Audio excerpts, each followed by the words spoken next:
Le classement des instruments financiers.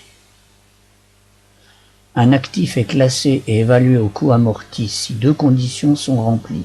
Le modèle de détention est destiné à percevoir des flux contractuels de trésorerie. Les conditions de l'actif donnent droit à des flux qui sont exclusivement des intérêts et des remboursements. Dans les autres cas, l'actif est classé à la juste valeur par le biais du résultat net ou par le biais du résultat global si ce classement entraîne une non-concordance comptable.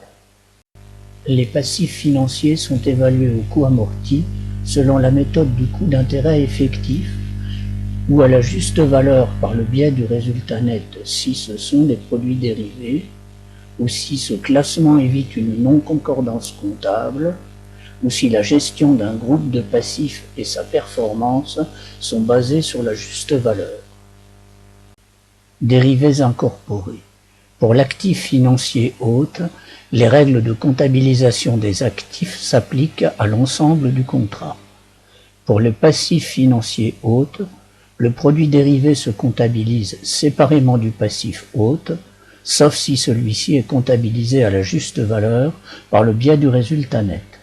En cas d'impossibilité d'évaluer le dérivé, l'ensemble est comptabilisé à la juste valeur par le biais du résultat net.